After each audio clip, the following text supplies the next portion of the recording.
Scottsdale's Museum of the West let us film over there, and we had all these people from the fine art world with Jennifer Sands and Christine Mulring. And then you have all these people from music theater and literature and people who love Westerns and have been diehard Zane Grey fans their whole life, who are suddenly sitting down to watch an opera. And that's what I really want people to feel with this film and us unveiling this film, is to find their piece of it. I guarantee, whether it's costuming or set design or how a singer works or how Ed Mell mixes his colors, there's something in there that appeals to people who love the arts.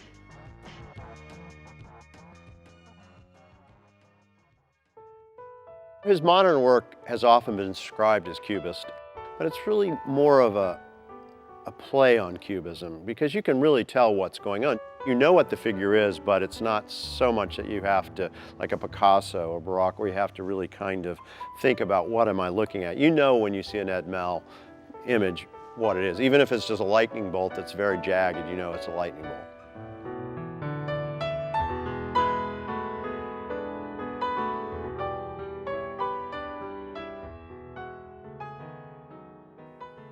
Is there a film that's ever been done like this, that's documenting a new opera that's never been, it's a brand new opera, they came up with it, and, the use of an artist and how they, I don't know if, is there anything like that out there?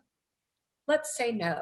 Yeah, yeah, I don't know. There are two other opera films that have just come out in the last few years. The Metropolitan Opera had a lovely film called The Opera House, which was about how the creation of Lincoln Center and the architectural design and how they ended up being where they are and what it meant to everyone to move out of the old opera house. There's also a film about a year in the life of the Paris Opera. But I can guarantee you, in terms of, Paris Opera and Met, those are two of the biggest in the world. For Arizona Opera, a regional opera house that's doing a new work, I think this is fairly unheard of. And, it really energized the entire community around Arizona Opera.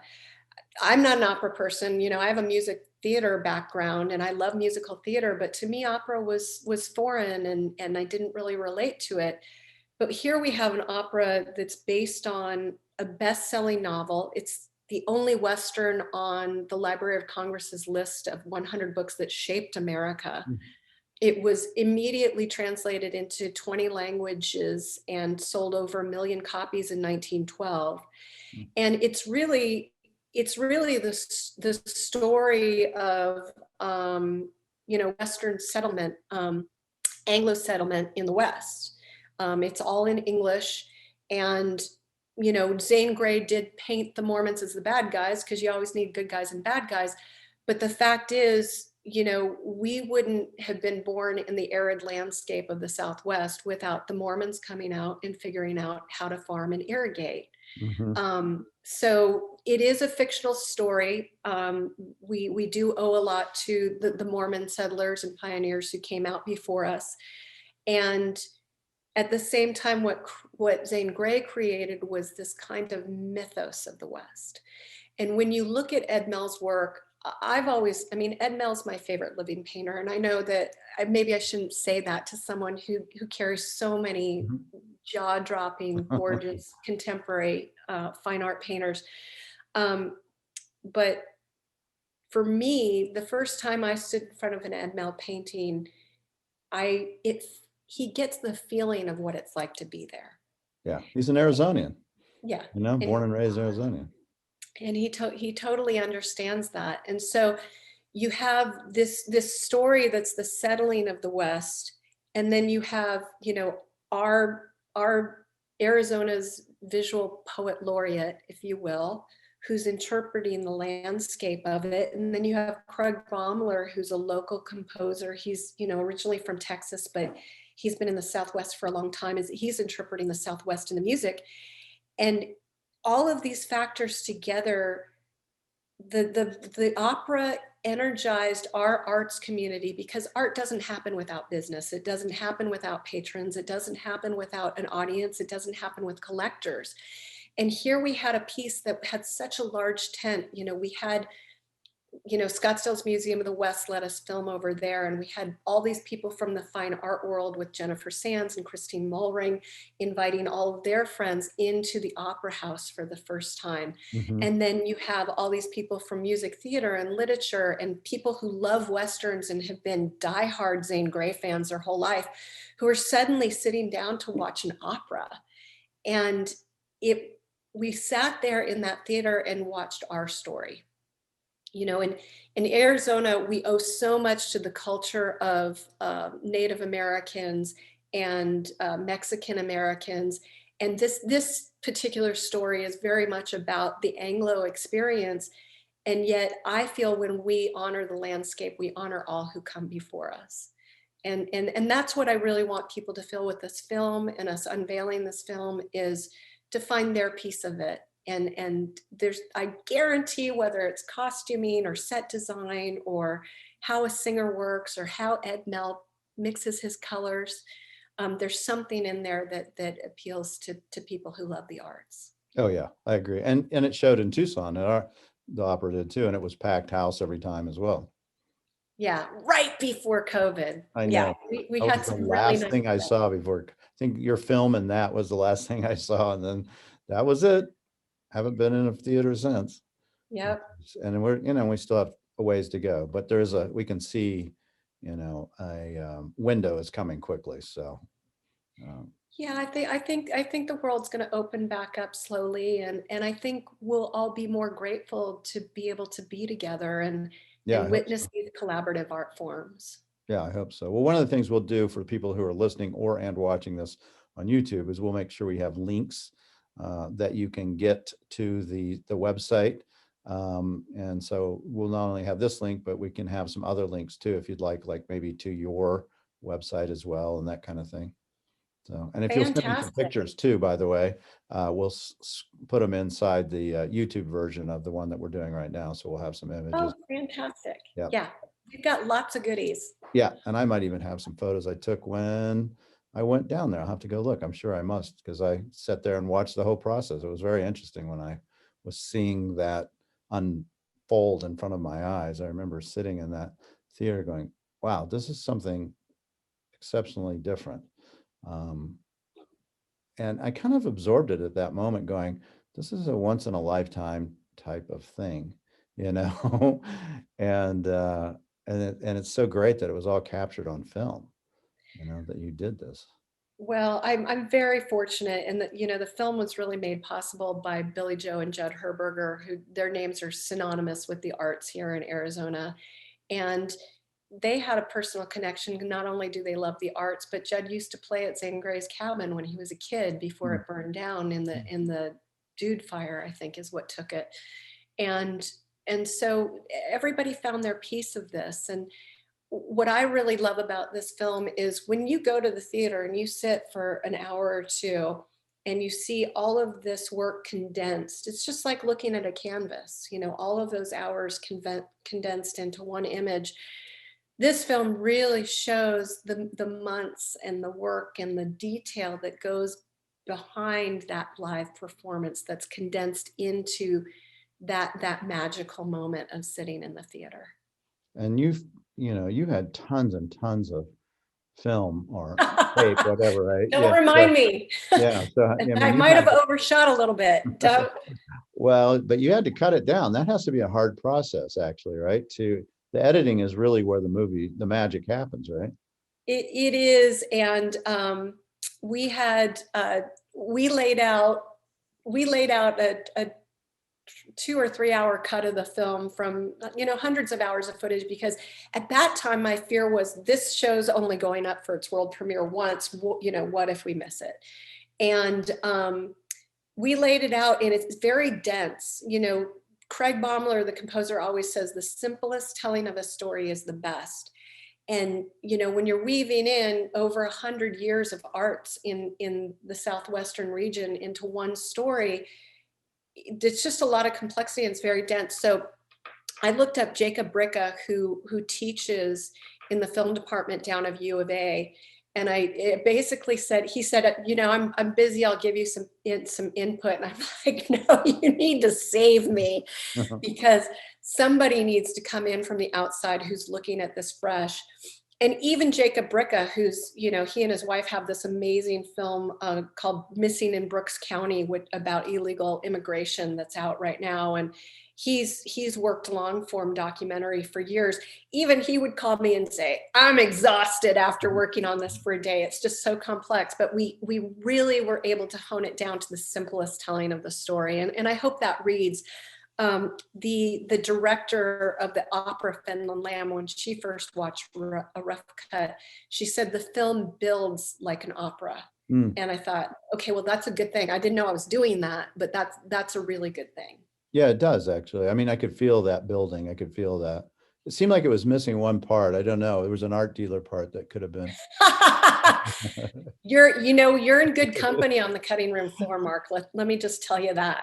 No, I understand. Well, quite frankly, I'm not part of the story, honestly. I mean, you know, it's and you have to get, like you say, get to the basics, the simplicity of the story. I mean, when I write my murder mysteries, sometimes I have to cut out parts that just don't move the story along. They may be great parts, and I really was proud that I wrote them, but if they don't advance the story sequentially and in a timely fashion, then you're doing a disservice to what you're producing.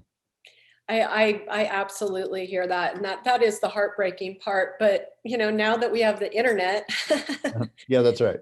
That's where those little pieces go. So, but it does. I'm glad that you get the complexity. And I think you do because of your personality. I think it's really rare for someone to, I mean, you were a physician, right? Mm-hmm. And now you're an art broker and an author, and you host a series and you do all of these things, and you understand how multidimensional we can be. But that's really fascinating to me. I mean, after all of that training, what lured you away from practicing medicine? I always say that, you know, medicine was my girlfriend and art was my wife. It was just more intense for me, you know, and I was able to recognize that at a young age. You know, I was like 32 or something like that, and realized now's the time to do it. If you're going to do it, you got to do it, you know, because life's short. You never know when's, you know, it's going to, and if you get locked in, you're going to be, you know, that's your road. It's just like running that rapids, honestly, you know, Yeah. and come to a fork and, you know, you got to choose which one, you know, and it's going to swish you down all the way to the bottom, you know, and one way may be fine and it'll be nice and even water and it'll be maybe an enjoyable run, but it might not be as exciting. So I chose this one. Yeah. Well, I'm glad you did. Yeah, it puts me here, right? I mean, I wouldn't be here in this capacity otherwise. I might have been a physician on stage helping the actors if they got injured or something like that, which I did. I did sports medicine. I remember working with ballerinas and things like that. So I did work with those individuals. So what's the next project that you're working on right now? I know we talked a little bit, but can you share what you're doing at this moment? I can. Well, before we got Writers Out, we did a documentary film about Castle Hot Springs, the resort Right. that my mom owned briefly in the 80s. And it has been completely brought back to life and renovated by Mike and Cindy Watts.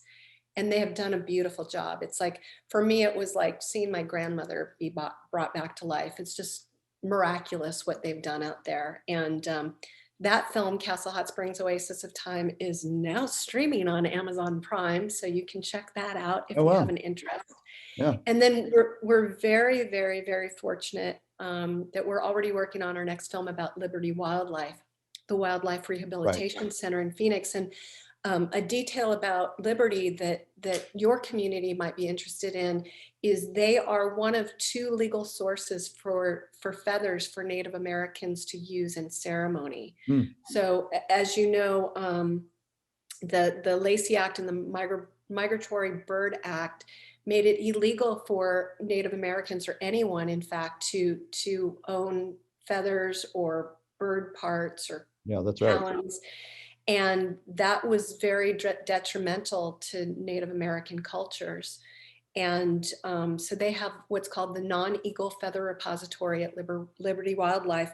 And people who have tribal membership can write in and for free get different species for use to make regalia and religious items that they need to stay connected to their spiritual life and their cultural identity.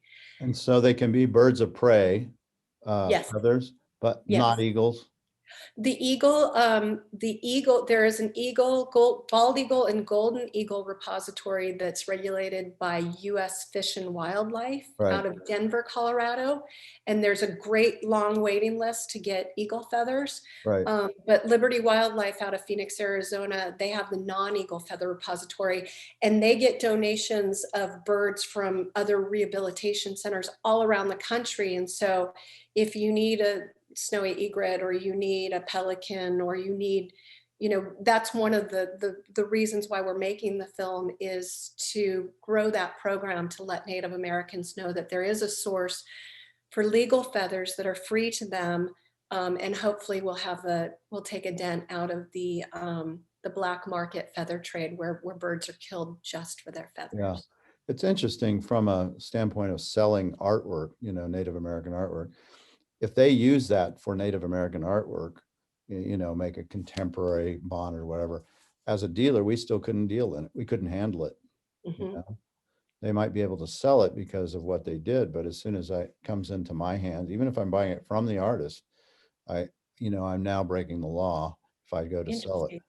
Yeah, and you might find that to be an interesting component to look into for the documentary is, what happens when they make this, and it's all legal in what they're doing, but no one can deal in it. And it would be a felony if I sold it, even though it's brand new, even if it was put on a kachina and I bought it and then sold it, so I don't know if they've looked into that component of that. And the Native Americans probably don't, the artists may not know. I mean, they're doing everything right.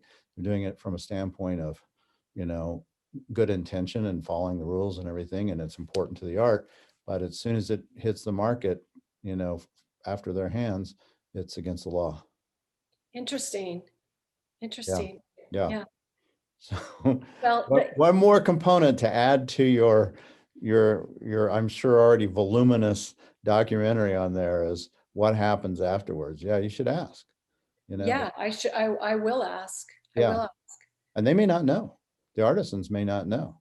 Yeah. But as soon as it leaves their hands, then it's a problem, depending on how they use it. Now, there should be ways that they could regulate that and actually say, they, put it in a documented piece, and use blockchain technology is actually what they should, and say, this was made, this is the one, and it's all right and everything. But, right now it would go against the state and federal laws. Interesting. Well, and I know that the feather repository at Liberty Wildlife is specifically for religious purposes. So it probably doesn't extend to providing feathers for artwork. That would make sense. Yeah, that would make sense.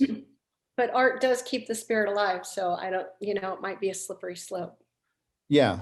And what's artwork to religion and all that kind of stuff. Yeah, the religious part makes sense. Yeah, we can't handle anything like that ever, if it comes in. Well, and plus I thought we were going to make a documentary about how no one wants antiques anymore. Is that what you thought you were going to do? You said to me. Oh, yeah. Well, that is. Yeah, we should. It's really yeah. You're right. It's a very interesting component. Today in the news, an NFT, a non-fungible token, piece of crypto artwork sold for $69 million at Christie's. What? Yes, exactly. So non-fungible tokens are just an image on your phone of something that's created on the computer. They're selling for huge amounts of money. And today, yesterday, it sold for $69 million, something that was developed on the computer and sold at Christie's. And this is a huge area of development and interest for, lots of artists that are making them. So, Jack Dorsey's first tweet, sold for an image of it, one of one image of it sold for 2.5 million as well. So I was under the impression that something that is replicable is of less value. I mean, isn't that the point of fine one art? would think that is correct, right? But you could get any of these things that are on the internet, Michael Jordan slamming a dunk, or, a piece of art that's made on the computer that's shared by millions and millions of people. But if it's documented in a blockchain technology as saying, this is the only original one, all the other ones out there, you can look at them, but you don't own it. You own the original image. That one's worth a ton of money. And I bring this up because if that's what's happening and that brings 69 million, where does antiques fall? Toast? I don't know. I mean, if the new generation of artists, art collectors are interested in things that are digital and moments in time, even though they're out there by the billions, but you'll pay to have that documented as your little moment, then, is that the new world of art? So, I do think that antiques are, and that trade are changing rapidly. It's not going to ever be what it was. I mean, it's almost as if we're at the time frame when automobiles were coming in and the horses were going out. And which is technology again. Right. So NFTs, which you should look into, because this is a big major thing that's going on. Is it a bubble? I don't know. 70 million says it probably isn't a bubble. Wow. Interesting.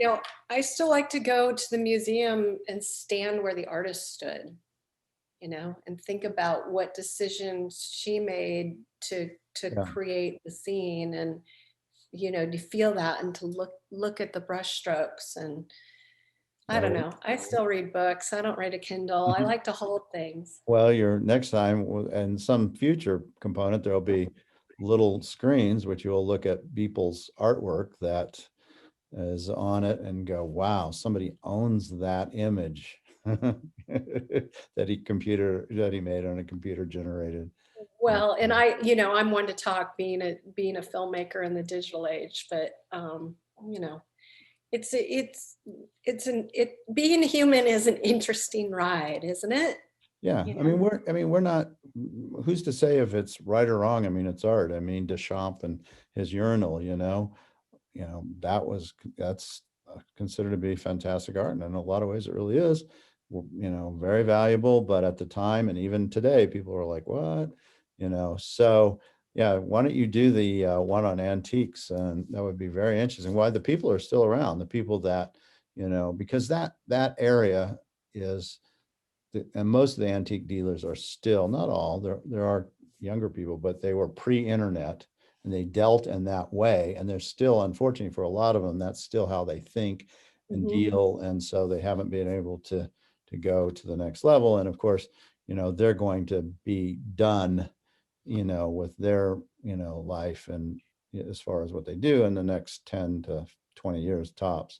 So one of the reasons I do this podcast is to try to get interested people that are younger, that going, well, this is an interesting field that I would like to do. And most of the people that are doing it are older and or about to retire or are retired. And, there's still, and I see that there are people that are coming into at least Native American and Western art and that kind of stuff. But antiques, I'm not so sure.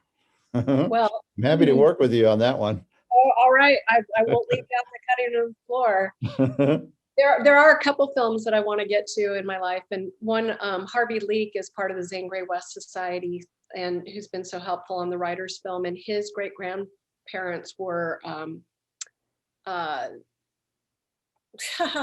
Louisa Weatherall. And his, oh yeah.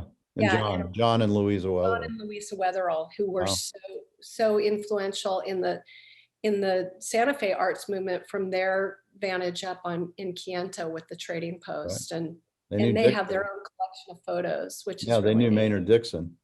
Yeah, I mean, Harry Dixon did their marker for their graves, which is in Kyoto.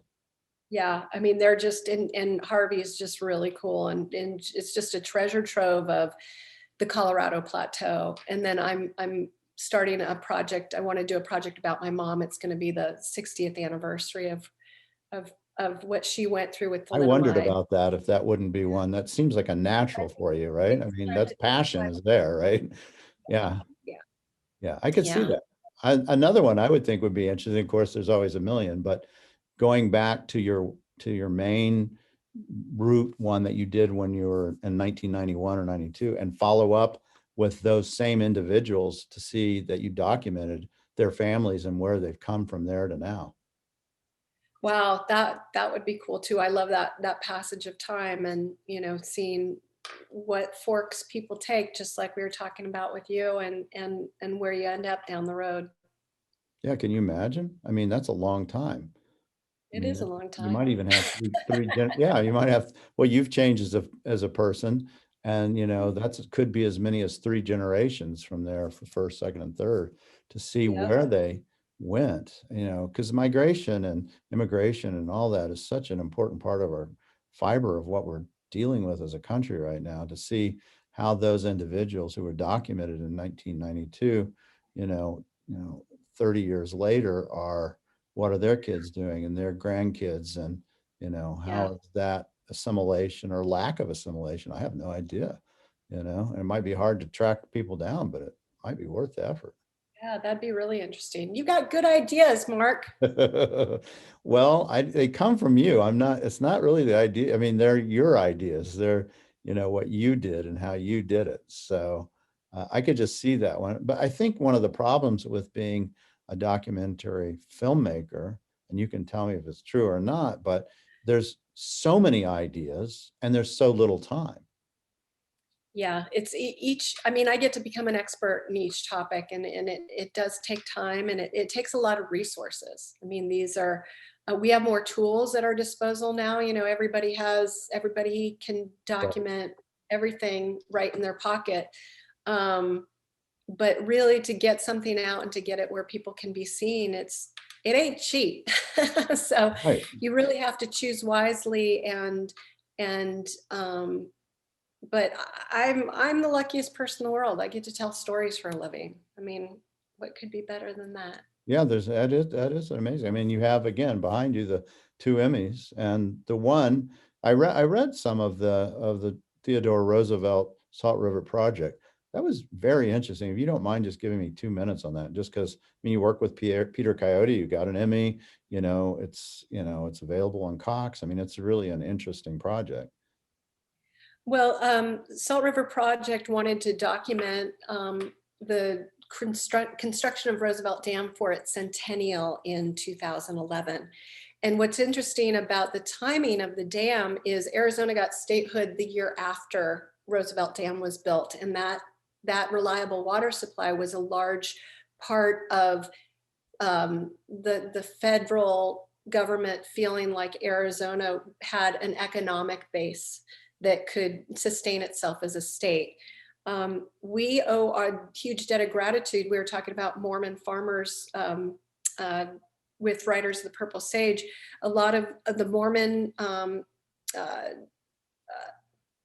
pioneers came in, and a lot of Anglo pioneers came in, and there was either too much or too little water in Phoenix. So your crops would wither up, or it would flood and it would wash away all your work. And so there had just been a depression in the late 1890s, and the Hudson Bay Company tried to get the dam site going up at Tonto Creek and the Salt River at that junction, and they couldn't finance it. And finally, Salt River Project at that time was the Water Users Association. And each member, each farmer pledged their land, mortgaged their land to the federal government to raise the funds to Mm. build Roosevelt Dam. And in the 50s, I think there's a big check that SRP has that finally paid that debt back. But this is really an example of how a community builds itself. And it's the last major block and tackle dam. that was ever built, because the next major, this was the start of the reclamation department, and there's a handful of projects, and the Salt River project was one. And, within, I don't know, 15, 20 years, you've got Hoover Dam going up, which was all concrete being poured on site. But they brought in Italian stonemasons. A lot of them were living up in the Globe, Miami area. And there are a lot of beautiful buildings up there that are hand carved. And they hewed moved them with the big block and tackle. There wasn't even a railhead at the dam site. I mean, they brought in a lot of the Apache people who had been pushed back onto the reservations.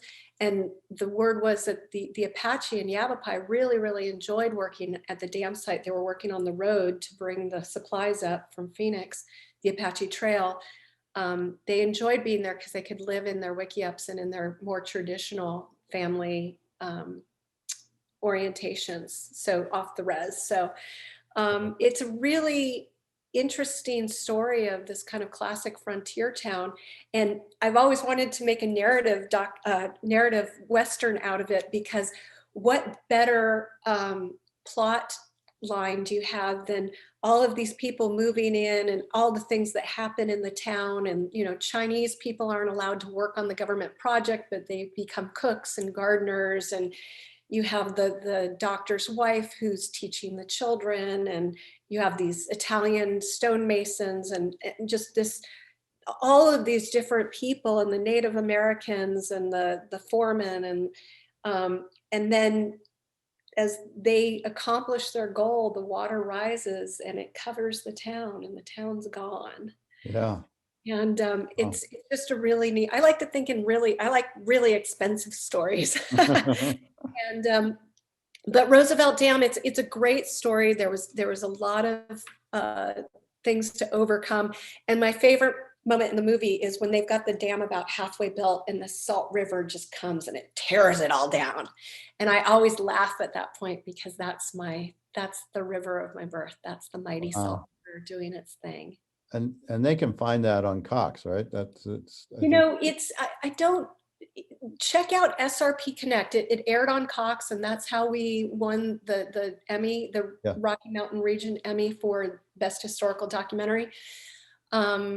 It might be on SRP Connect. I might be able to hook you up with a link.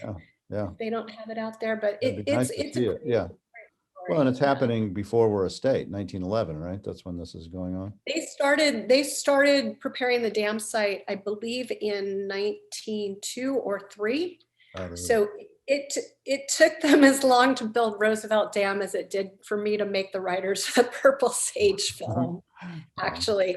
But the government did send out Walter Lubkin, a photographer, and he documented, and he would go back to the same spot and take glass plate photos of the dam going up. And we were actually able to build a little animation of the dam going up from his work. It's beautifully documented. A lot of really, really fantastic elements we had to work with. That's interesting. Yeah, Arizona was a rough time in 1902.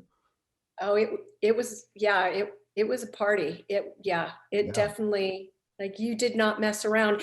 Bob Bosbell says in the Castle Hot Springs film, he said, Arizona was hard to get here. You had to want to be here. Yeah. And right. You better have some skills if you were going to survive. Yeah, he's right, 100%. Some ways still is. Once in a while. Yep. And one last thing before we go, but I'd like to talk a little bit about Ken Burns. Just in the sense that he's such an important, or he seems to be at least a very important person who has brought documentaries to life. And now he's got this huge, conglomerate of, dozens of projects working at one time. Is the way that he makes his films, does it affect you in any form or fashion, even from just a cinematography fashion and the way he's done it on a mass production level? I mean, because you could conceivably say, okay, let me set up a production company like that and get 3 or 4 projects going all at once, not just one. Yeah, that's a level of executive function that I haven't figured out yet. But Ken Burns, I think, has been influential not only to documentary filmmakers, but how we view and read documentaries. I believe that technique of moving on a photo and then adding the audio, especially to recreate a historic scene, is something that revolutionized the way that we use historical elements, but also the way they come alive in our minds when we watch these things. And so I think, he was a game changer in that way as an artist. The fact that he focuses on American subjects and found, jazz and baseball and the Civil War and national parks and Vietnam. And these are big subjects Yeah, that are country worthy music. of country music. And he's really popularized the form, maybe in a little bit in the same way that Zane Grey did with Western novels, in that making our appetite for deep dive into, looking at people like the Roosevelts and, multi-limited series of hours and hours of footage and detail, and really coming away with a functional understanding of his subjects. Yeah, we all owe Ken Burns a tremendous debt of gratitude for his vision and his work. And when he does that and takes on all these different projects, does that limit you somewhat though? Because you go, Ken's working on this, or Ken's working on that. Oh yeah, I'm calling up. I'm like, Ken, what are you working on? Because I don't want to compete. I will say that I believe I might have used Peter Coyote in my first film before Ken Burns. There you go. So maybe a little feather in my cap if I were able to have a feather. Um, I, he's doing a series on Hemingway right now, and I think that's great. Who knows? Maybe he would find Zane Grey. I would love to do a film about the way that Zane Grey has influenced the 20th century Western, and the way the image of the Western has influenced our perception of the West. Yeah. Because Zane Grey influenced, you look at Quentin Tarantino had a masked rider, which is a character from Riders of the Purple Sage in Django. Kevin Costner, Tommy Lee Jones, all of these filmmakers, Ed Harris and his wife, Amy Madigan, they did the last film version of Riders of the Purple Sage in 1996. And the story morphed every time to kind of reflect the age. They were much more equal partners as Jane and Lassiter than the earlier iterations of the Riders of the Purple Sage films. And so, yeah, would I love to do that my vision of a Zane Grey film? Absolutely. Is Ken Burns going to get there first? Probably. Yeah, I don't know. Does it matter? I had my favorite professor at Stevens College, Dr. Dillingham, said it doesn't matter if someone else has written about it. They won't write about it the way you will. He is right about that. That is correct. So, should Ed Mell have not painted a series of flat base clouds because Maynard Dixon had already painted Cloud World? Right. No? Yeah, that would have been a shame if he didn't. Yeah, it would be a shame. Yeah, and it's not, it's, when I look at Ed's work, I only see Ed's, and he's such an original. And then I think most of the people that are younger artists and look to Ed, they don't see anything else, and they shouldn't. They see Ed's. Ed might have taken the blocks and go, I see it, but when you put it in the blender and it comes out, it's not the same. Maynard Dixon never turned his paintings on the side to paint them, I can assure you. And I love that about watching Ed, and the way he works from the smaller studies and how the painting evolves as it gets bigger. But that is something about Ed, and I think you said this in your interview. You always know when you're looking at an Ed Mell painting. Yeah. And his use of color, the way he mixes realism and modernism, and then the emotion of the painting, it's unmistakable. Thank God for Ed Mell finding his voice and taking that turn and coming back to teach on the Hopi Res in the 70s and leaving the New York art scene behind so that he could find his voice. I've just got nothing but respect and awe Right. for Ed. It's like, he's like the Beatles to me. Yeah, well, my son said to me, he goes, so Dad, and and he's, almost 30 now. He goes, why isn't there an Ed Mell museum? He goes, why isn't there, right? I mean, he goes from, representational to modern. He's iconic in the imagery of Phoenix, and why isn't there one? And I didn't have an answer to that. I said, well, yeah, you're right. I guess maybe there should be. So Someday we'll all Ed go would, visit. yeah, he'll laugh it off. Ed would laugh it off. I'll ask him that when I interview him, but I'm just going to put it out there. Well, someday we'll all go visit the little grocery store as a shrine. Yeah, I mean, that could be part of the Ed Mell Museum. For those who don't know what we're talking about, his studio. He's got Yeah. this great studio that he's always worked out of. Anything you would like to share with the audience before we call it a day here? Mark Sublette, I'm just so grateful to get to talk to you and be part of your world. And I really hope that people who love Western art in the West will come visit us and see Riders of the Purple Sage, the making of a Western opera. Absolutely. Well, we're going to put it out there for the world. We appreciate it, and everything will be on our website. It'll actually not only be on the Art Dealer Diaries, but I'm going to put it on the Medicine Man Gallery site for those who want to see it, and they can click on. I highly encourage them to donate. It's not much, and we need the help for all these people that are in the arts, that are struggling. So thank you so much, and let me know when we're ready to do the documentary on the antique trade. I will do that. I'm all in. I think it's a real thing. It takes all in. All right. Thank you so much. Have a great day. Have a good one. Take care. Thanks. Bye-bye. We need your support for the Medicine Man Gallery channel, so make sure to click the subscribe button and tap the little bell icon to be notified when we upload a new video, which we do every morning on Wednesday and Friday. See you soon.